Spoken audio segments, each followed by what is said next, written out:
Hey everybody, Aaron Bishop here with Darish Chai on behalf of the Patterns of Life Bible. In modern Christianity, we celebrate some holidays, but there's some holidays listed in the Bible that we don't celebrate. They often get dismissed as things like Jewish holidays that we shouldn't engage in because, well, the Jews did those and, well, we're not Jews. But when we look at Leviticus 23 and the pattern that's in there, we'll find several things that might actually shock you about these holidays.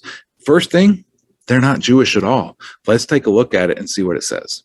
Now, first off, this chapter is rather long. It is 44 verses, and it does go off the screen. So I will be doing some scrolling here on this one because I just can't get it all to fit on the screen and help it to remain readable. Second off, the pericope number for this is 20. It is chapter 23, but the pericope is 20. And that's because in the beginning of Leviticus, there are several chapters that actually fit together as a single large pericope. And so the pericope count is actually less than the number of chapters. It doesn't happen all that often, but this is one of the few books where that does happen. And so as we get into it, in A, we find that there are the declared feasts.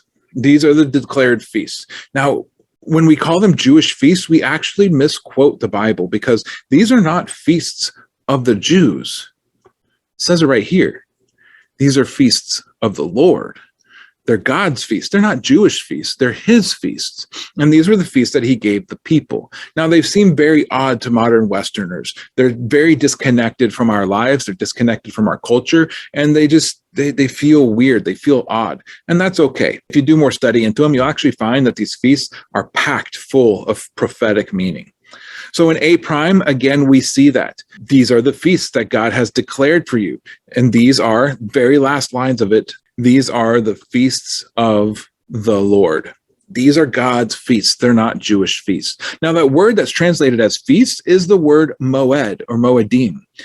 It's a word that we actually find in chapter 1 of Genesis. On day 4, when God creates the sun, moon, and stars, he sets it in the sky for signs and for seasons, right? Well, that word that's translated in season in many English Bibles is the word moed, moedim. It means literally appointed times. So the feasts are appointed times of the Lord. These are times of year that God has appointed to man to be days of celebration of him. Pretty significant when you stop and think about it. Now in B, it's the Sabbath day. It begins with the Sabbath. Again, in the modern West, we don't celebrate the Sabbath. We celebrate Sunday, or we make Sunday into the Sabbath. But that's not the way it's supposed to be done. Sabbath literally means seventh. And God rested on the seventh day himself. And so he commands in the 10 commandments that we rest on the seventh day, just as he rested on the seventh day. And we see here in Leviticus 23 that the first appointed time of God is the Sabbath day. It is the beginning of the festival days. And in B prime, we see that again, that the rest of the festivals that are covered throughout this chapter, they are the festivals that are besides the Sabbath to the Lord, besides the gift, besides your vows, besides your free will offerings that you give up to the Lord. These are the days that are to be celebrated alongside the regular weekly day off celebration of God. In C and C prime, we then read of the festival that begins and the festival that ends this holiday cycle. In the spring in C, it's Passover. And Passover is a single-day event. But then after Passover comes a 7-day celebration of unleavened bread. Getting into the depth of those holidays takes some time, but it's really super profound, especially when you compare it to the death of Jesus and with the Exodus events and all of the themes that are contained within that particular holiday. Well, in C prime, we find the same thing. Again, a 7-day festival with a day tacked on. This festival is called Sukkot, or the Feast of Tabernacles. It's when Israel goes out and they build temporary dwellings, structures, and tents. This holiday is a 7-day celebration of trusting in God to be your shelter and being willing to move anywhere that he asks you to move. This celebration, though, it then ends with an 8th day, commonly called the last great day. It is the final day of the holiday feast cycle of the year. As the year ends and the cycle comes to a close, it ends with this one last great celebration that is the great day of the Lord.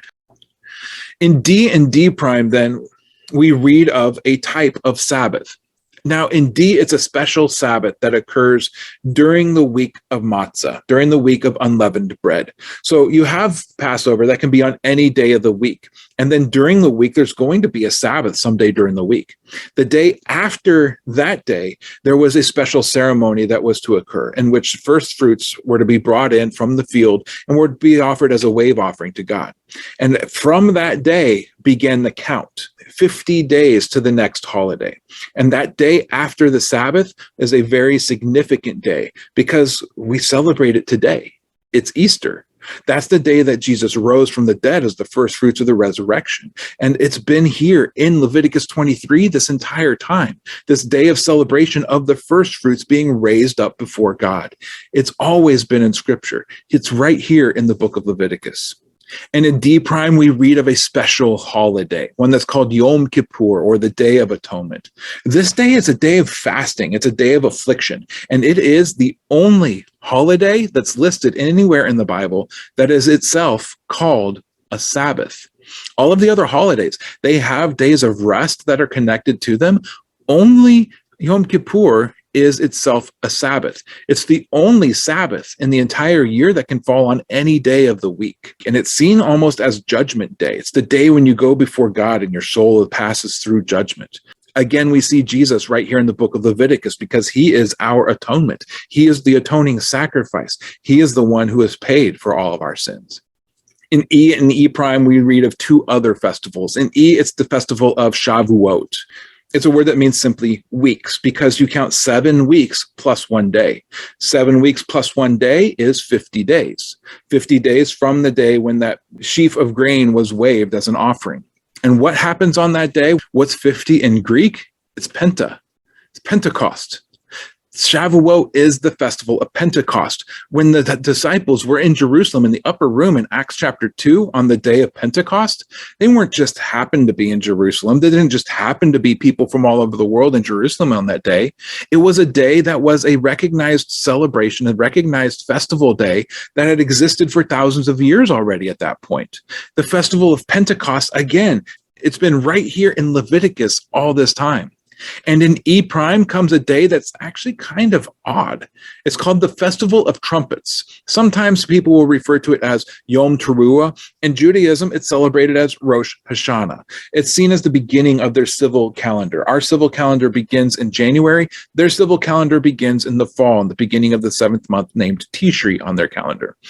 This is a day when you go out, if you have a shofar, a ram's horn, you blow the shofar, you celebrate. It's a day of rejoicing. And then you really look into the meaning behind it.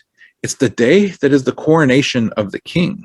And this is the day that every king in Israel was coronated, regardless of when they rose to power. If they rose to power the day after, they had to wait an entire year before their actual official coronation ceremony, which always began on the Feast of Trumpets.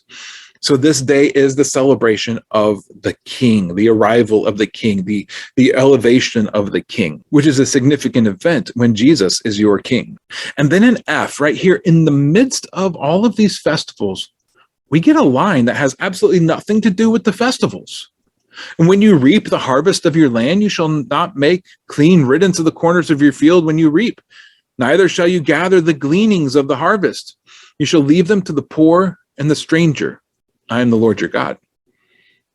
What does that have to do with the festivals? Again, this is something that we have lost sight of in the modern West. Each of the other festivals is connected to the land. It's part of an agrarian society.